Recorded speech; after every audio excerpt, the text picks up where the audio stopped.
Retour à Tournai, en Belgique, chez Andy. Ses parents ont eu la gentillesse de m'inviter à déjeuner. Alors avoir un ado goth à la maison, facile ou pas? Comment ça va? Ça va très bien, oui. C'est très très bon, Gabi. Merci. Ça, c'est le plat traditionnel un peu, hein. De toute façon, hein. Mais le samedi, on fait jamais rien grand-chose. Donc... Non. Quand ça a commencé, enfin, les jupes et tout ça, ça vous a pas inquiété plus que ça? J'ai posé quelques questions à Andy pour moi savoir, mais bon, c'est bon après, c'est tout. Ça plaît à sa copine, donc c'est principal. Hein. Mais c'est vrai que la mini-jupe, c'est aussi quelque chose Enfin, on franchit un palier. On franchit un palier. Est-ce qu'ils le voient en mini-jupe, les grands-parents? Ouais. Et alors, qu'est-ce qu'ils disent? Bah, mon grand-père, ce qu'il me lâche souvent quand je reviens de Bruxelles en mini-jupe, c'est « Ah, les policiers t'ont pas embarqué aujourd'hui ». Donc toujours en rigolant, mais bon, autrement... C'est pas La trop méchant. grand-mère est fort ouverte. La grand-mère est fort ouverte. J'ai l'impression qu'en Belgique, on est fort ouvert hein, par rapport à la France. Hein. C'est pas tout le monde, hein. Et Nabila est bien admise de tout le monde dès le début. Bon, vous avez votre style, ça c'est votre style, mais il faut savoir que vous aimez votre style, mais il y a pas mal de critiques. Il y a vis-à-vis un beau jour de l'emploi, il pourrait y avoir un gros problème. Je suis fort pointilleux pour essayer de te faire avoir un diplôme. Pourquoi? Parce que si tu as un diplôme, tu peux avoir un boulot mieux rémunéré, plus facile physiquement. Je t'ai dit que ce que je voulais faire, c'était ma gestion et essayer d'ouvrir un commerce underground sur la ville de Tournai. Mais bon, voilà, j'ai pas envie d'être ouvrier, moi. Que nous, tu sois gothique ou tu sois de n'importe quel mouvement, de n'importe quelle secte, on t'accepte. Mais nous, on veut que tu aies un avenir, des bases solides. Tu te rends pas compte à quel point les parents, il y en a beaucoup encore qui rejettent leurs enfants parce qu'ils sont gothiques et tout ça. Édouard, Ouais. vu que ce que sa maman dit, ça fait mal au cœur. Tu sais, par contre... Qu'est-ce qu'elle dit, la maman d'Edouard? Édouard. Genre, la dernière fois, j'ai montré une photo de Andy avec Telox, comme t'étais hier.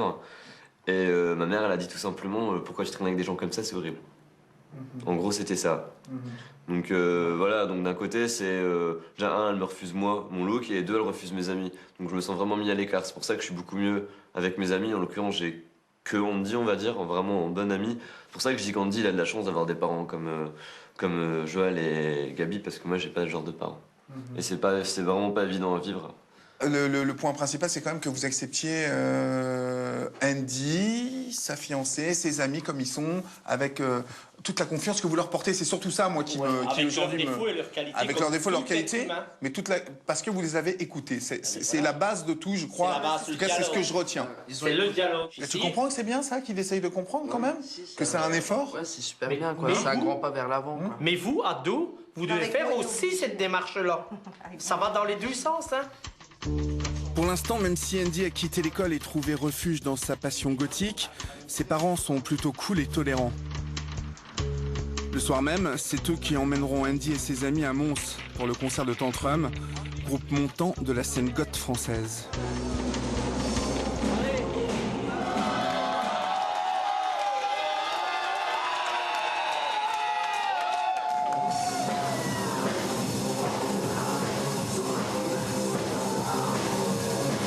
Mais les parents d'adolescents gothiques ne sont pas tous comme ceux d'Andy, et certains redoutent les dérives sectaires, voire sataniques, qu'entraîne ce milieu. Alors qu'en est-il de cet amalgame?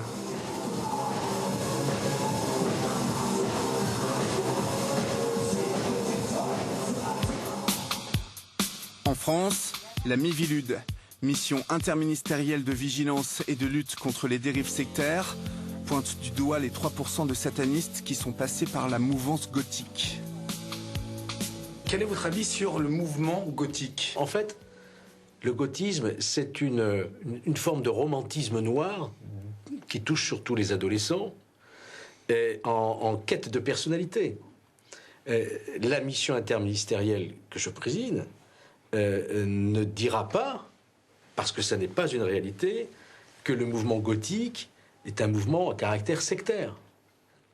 Mais pour autant, nous observons quand même que 80% à peu près de phénomènes sataniques, de jeunes qui versent dans cette dérive sectaire, cette fois, ont commencé par le gothisme, par être des adeptes du gothisme, de la culture gothique.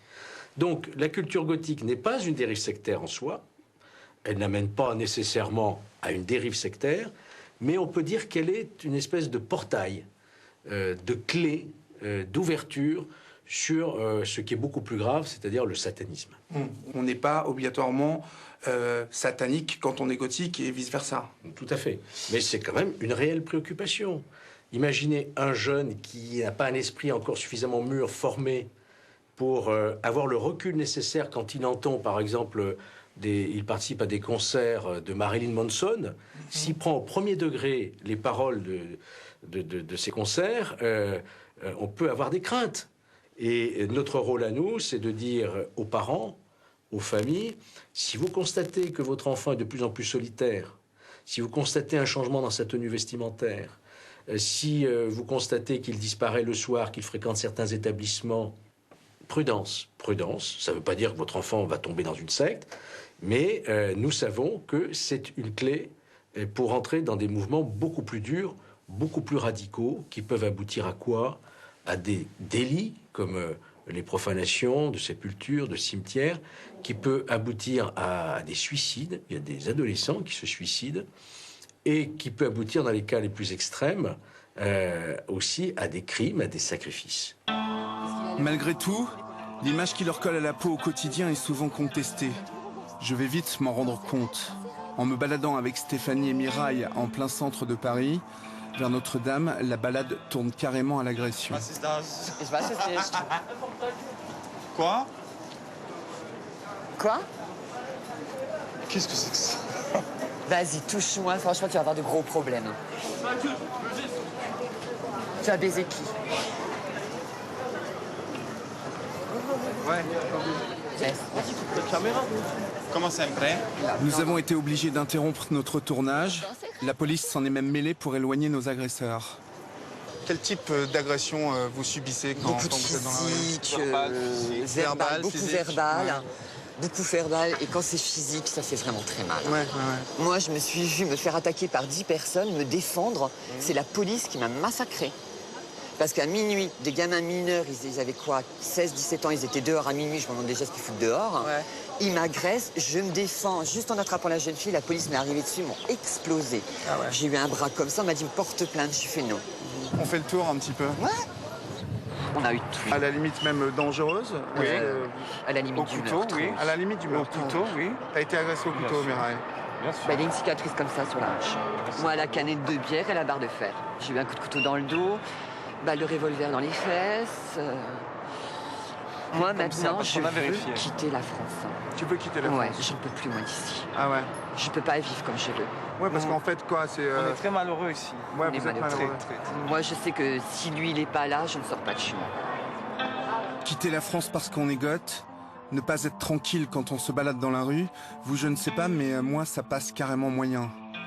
Mais le voyage me réserve d'autres sensations. De l'incroyable, du surréaliste et du mystérieux aussi.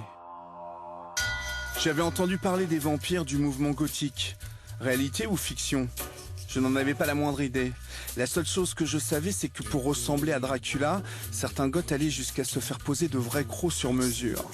Pour 100 € minimum la paire, Father Sebastian, un prothésiste dentaire américain, spécialiste des effets spéciaux au savoir-faire unique en Europe, vous transforme en véritable vampire. Une fois par mois, Father fait une halte dans la boutique de Cara où ses crocs en résine font un véritable malheur. Ça va. Alors? C'est super. Ça te fait quoi d'avoir des jolies dents de vampire? Ça change tout. Mais ça change tout quoi? Ça change quoi? Explique-moi. Explique-moi, il n'y a rien à expliquer. J'avais des dents normales, je me retrouve transformé en vampire. Ouais. Donc voilà, c'est une expérience à tenter, je pense. Ouais. Ouais. Et puis, bien sûr, on peut les retirer, donc c'est ça l'intérêt, quoi. Tu vas plus sourire, tu crois que ça impressionne plus les gens? C'est vrai que quand tu souris, regarde, quand tu te marres, c'est plus la même Cara que j'ai rencontrée il y a quelques jours. Non, non, ça va. Je pense que ça va pas spécialement choquer les gens. Ça va les surprendre. Ouais. Ça va les surprendre. Et tu le fais pourquoi? Pour toi? Pour moi.